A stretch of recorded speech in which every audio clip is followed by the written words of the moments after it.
안녕하세요. 백두산 금융연구소의 백두산입니다. 8월 3일 월요일 아침 9시 18분입니다. 7월 한 달 동안 수고 많으셨고요. 이제 드디어 8월이 됐습니다. 8월이 됐다는 것도 의미가 있는 거겠죠. 기술적인 부분에서. 누누이 말씀드렸던 윈도우 드레싱.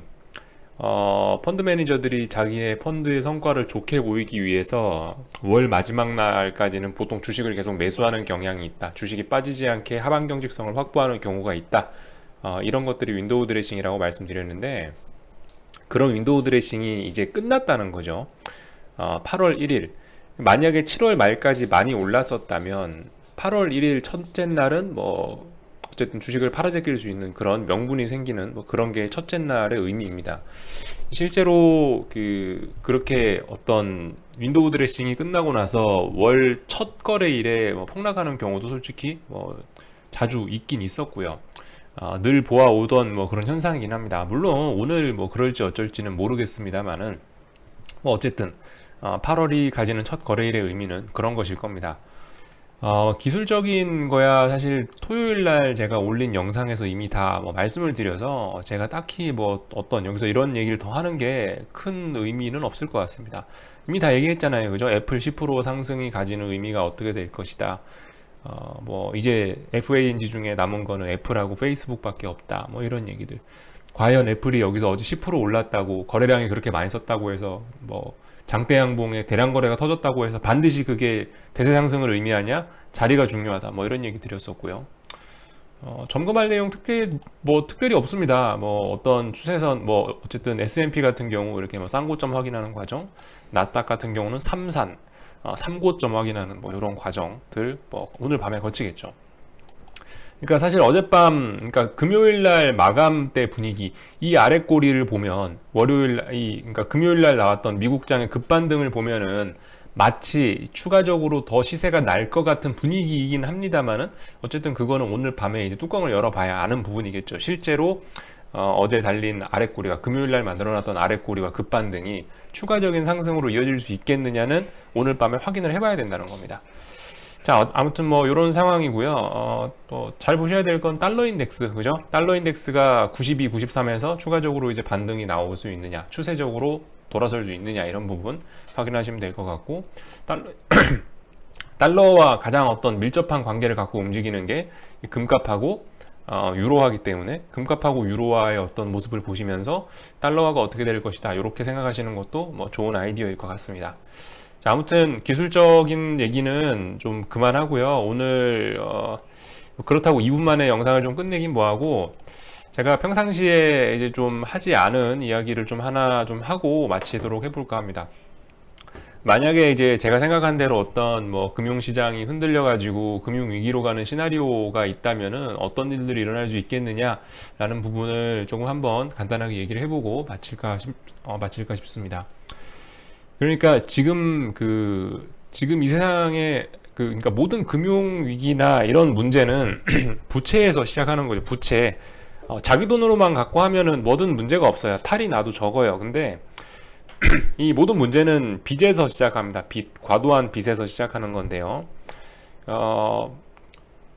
여러분들 모두 다 아시다시피 2008년에 금융위기가 났었고 그 금융위기를 그때 금융위기에서 구조조정을 충분히 거치지 않고 기업들의 도산이나 정리해고 이런 어떤 경제를 건전하게 만들기 위한 조치들이 충분히 취해지지 않은 상태에서 양적 완화를 통해서 부실 기업에 돈을 제공해 줌으로 인해서 부채를 늘리고 부실 기업들의 생명을 더 연장해 줌으로써 위기를 해결한 게 아니고 위기를 그냥 진통제 맞고 넘어간 꼴이 됐죠. 그래서 지금 2020년까지 무려 2008년 이후 12년을 더 추가적으로 진통제로 어떤 생명을 연장을 했습니다. 안에 있는 암덩어리를 제거해야 되는데 암덩어리는 계속 커지고 있다. 그래서 그 암덩어리가 지금 어디에 있느냐? 제가 예전에 말씀드렸다시피 지금 어떤 문제가 가장 날 가능성이 높은 곳이 이탈리아. GDP 한국보다 GDP가 더 클걸요 아마 그죠? 이탈리아의 정부 재정 부채 문제. 이탈리아뿐만이 아니죠. 유로존 전체에 관련된 문제입니다. 유로존 2011년부터 문제가 되어온 유로존의 과다한 부채 문제 이거를 계속 채권만 찍어갖고 해결하고 있는데 어쨌든 그런 문제가 있고요. 또 하나의 도화선이라면은 중국 버블이 되겠죠. 2008년 양적 완화, 미국이 했던 것보다 중국이 했던 양적 완화 규모가 훨씬 큽니다.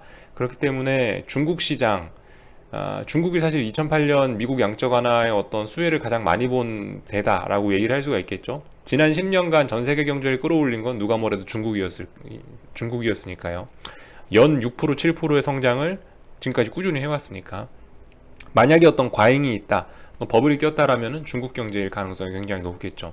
경제 규모도 상당히 크기 때문에 세계 경제에 미치는 영향이 클 것이다라는 거. 그래서 이탈리아 1번, 2번이 중국. 자, 그리고 뭐 세 번째, 사실 이 1, 2, 3은 그냥 제가 이제 임의로 정한 숫자지 뭐가 더 중요하다를 가지고 나눈 게 아닙니다. 뭐가 더 중요하고 뭐가 더 큰 문제고 이런 건 솔직히 잘 모르겠지만은 어쨌든 터진다면 문제가 한 이 정도 있을 것이다라는 얘기를 드리는 거죠. 그래서 세 번째로 제가 말씀드릴 거는 미국 금융시장, 미국 나스닥 버블, FANG 버블, 그리고 미국 회사채, 미국 국채, 요렇게. 그러니까 미국은 금융시장 전체에 다 어떤 좀 과다한 유동성이 흘러들어가서 전반적으로 다 버블 상태인 것 같습니다. 그러니까 미국까지 해서 이렇게 총 세 가지가 전 세계에 문제가 있는 거예요. 이탈리아, 중국, 미국. 대부분 다 보시면 GDP 규모가 상당한 나라들이죠.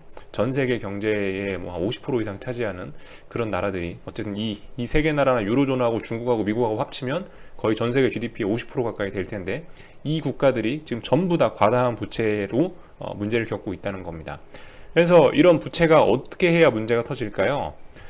간단하죠. 어떤 빚을 지면 문제가 뭡니까? 금리가 올라가는 게 문제가 될 거예요. 자, 그럼 지금 금리가 올라갈 사인이 있냐? 지금은 금리가 올라가는 사인이 없습니다. 지금 금융시장의 흐름은 뭐냐면은, 자, 이게 채권이거든요. 이게 10년물 채권입니다. 이걸 그냥 채권 시장이라고 그냥 표현을 할게요. 이걸 보면서. 지금 금융시장의 문제는 최근 3월 달부터 한번 볼게요. 최근 3월 달에 무슨 일이 생겼습니까? 코로나로 인해서 시장이 박살났고요. 3월 달 이후로부터 해서 지금까지 무슨 일이 있었냐? 모든 게 다 올랐죠. 모든 게 다. 안전자산, 위험자산, 가릴 거 없이 다 올랐어요. 유일하게 달러 하나만 양적 완화 빨로 인해서 달러가 너무 많이 찍혀 나오는데, 그러니까 달러 약세로 가자 해서 달러 하나만 지금까지 계속 죽어왔지, 나머지 모든 것이 다 올랐습니다. 주식도 오르고, 뭐 기름값도 오르고, 채권도 오르고, 그리고 뭐 금 같은 안전자산도 오르고 다 올랐어요. 자, 요게 아무튼 10년물 채권인데요. 그래서 지금은 어쨌든 계속 금리가 낮아지고 있는 상황이기 때문에 문제가 없습니다만은, 3월 달에 무슨 일이 있었는지 한번 생각해 볼 필요가 있을 것 같아요. 우리 3월 달 위기의 정점에서 무슨 일이 있었냐면은, 안전자산마저 팔아치웠던 일들을 기억하실 겁니다. 어떤 자산 선호, 안전자산, 위험자산 이런 선호가 아니고 아예 현금 선호 사상이 나타났었죠. 그때 당시에. 그러면서 무슨 일이 있었나요? 위험자산의 폭락이 같이 나타났었고, 그죠?